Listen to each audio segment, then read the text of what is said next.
Hello friends, welcome to Bloom Kitchen Tamil. இந்த video நம்ம பார்க்க போற ரெசிபி பூரி மசால்.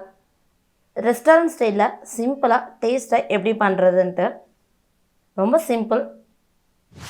இது செய்யறதுக்கு நான் பேனை ஹீட் பண்ணிட்டு எண்ணெய் 2 ஸ்பூன் எடுத்துர்க்கேன். எண்ணெய் ஹீட் ஆனதும் கடுகு 1/2 ஸ்பூன், உளுத்தம்பருப்பு 1/2 ஸ்பூன், கடலைப்பருப்பு 1 ஸ்பூன் எல்லாம் நல்லா பொரிஞ்சதும் எண்ணெயில பொரிஞ்சதும் மீடியம் ஃப்ளேம்ல வச்சு இது பண்ணிக்கலாம். கருவேப்பிலை கொஞ்சம் பெருங்காயத்தூள், பச்சை மிளகாய் 4 எல்லாம் சேர்த்து நல்லா வதக்கிக்கலாம். வதங்கினதுக்கப்புறம் 1 கப் பெரிய வெங்காயம், நீல வாக்கில் சன்னமாக அரிஞ்ச வெங்காயத்தை நல்லா வதக்கிக்கலாம். கலர் மாறும் ரைட்டாக. இந்த ஸ்டேஜில் 1 இன்ச்சு இஞ்சி நல்லா நசுக்கி சேர்த்துருக்கேன். இஞ்சி சேர்க்கறது ரொம்ப நல்லது இந்த மசாலா. இங்கே பாருங்க நல்லா ப்ரௌன் கலராக ஆகிடுச்சு வெங்காயம். இப்போ இந்த ஸ்டேஜில் 2 ஸ்பூன் பொட்டுக்கடலை மாவு எடுத்திருக்கேன். நம்ம தாராளமாக தண்ணி ஊற்றி நல்லா கரைச்சிக்கலாம். நமக்கு எந்த அளவுக்கு வேணுமோ அந்த அளவுக்கு தண்ணி ஊற்றி கரைச்சிக்கலாம்.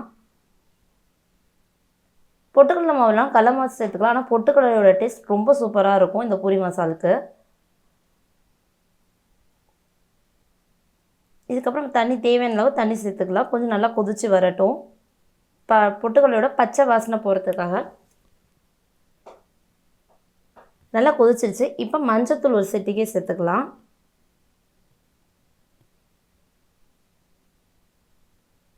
நல்லா கொதிச்சு இப்போ மசிச்சு வச்சுருக்க 3 உருளைக்கிழங்கு, இது மீடியம் சைஸ் உருளைக்கிழங்கு 1 கப் மசிச்சு வச்சுருக்கேன். வேக வச்சு இதோட சேர்த்துடலாம். ரொம்ப மசிக்க வேணாம், கொஞ்சம் ஒன்றும் பாதியமாக மசிச்சுட்டா ரொம்ப நல்லாயிருக்கும். நல்லா கலந்துடலாம் இந்த மசாலாவோட. இப்போ இதுக்கு தேவையான உப்பு போட்டுக்கலாம். உப்பு போட்டு நல்லா கலந்து விட்டுறலாம். இப்போ லாஸ்ட்டாக இறக்க போகிற ஸ்டேஜில் தான் சின்ன லெமன், ஒரு 1/2 ஸ்பூன் லெமன் இருந்தால் போதும். லெமன் சாறு பிழிஞ்சு விடலாம். ஒரு புளிப்பு இருக்கிறப்போ ரொம்ப நல்லாயிருக்கும் இந்த பூரி மசாலுக்கு. கொத்தமல்லி தூவிட்டு ஆஃப் பண்ணிடலாம். நம்மளோட பூரி மசால் ரெடி. இஞ்சி சேர்த்துக்கிறது ரொம்ப நல்லது. இதில் பூரியை எப்படி சாஃப்டாக பஃபியாக பண்ணுறதுன்னு பார்க்கலாம். 2 கப் கோதுமை மாவு எடுத்திருக்கேன். உப்பு 1/2 ஸ்பூன், எண்ணெய் 3 ஸ்பூன் எண்ணெய் எடுத்திருக்கேன். போதுமானது இதுக்கு. இது நல்லாவே கொஞ்சம் டைட்டாக பிசைஞ்சுக்கணும். சப்பாத்தி மாவு மாதிரி லூஸாக பிசையக்கூடாது.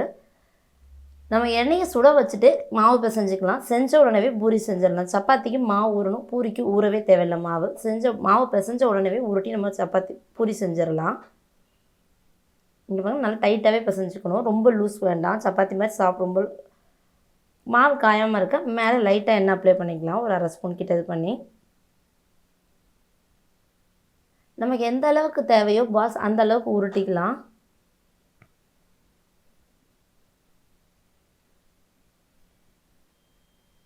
நல்ல பஃபியாக சூப்பராகவே வரும். வேறு எதுவுமே நம்ம சேர்க்க வேண்டாம். ரவெல்லாம் சேர்க்கவே வேண்டாம். அதில் லைட்டாக மாவு அப்ளை பண்ணி நல்லா தேத்திக்கணும். ரொம்ப சன்னமாக தீத்த வேண்டாம். சப்பாத்திக்கு தீத்துற மாதிரி கொஞ்சம் திக்காக இருக்கணும். பாருங்க இந்த திக்னஸ் இருக்கணும்.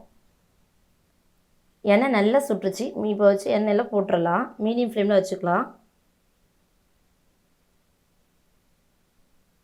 இங்கே பாருங்க மேலே எண்ணெயை கரண்டியால் இப்படி பண்ணால் பிகினர்ஸாக இருக்கவங்களுக்கு இப்படி செய்ய முடியல அப்படின்னா நம்ம குழம்பு கரண்டியால் எடுத்து மொண்டு ஊற்றிக்கலாம் எண்ணெய் இது மேலே. அப்போ இன்னும் பஃப் ஈஸியாக வந்துடும்.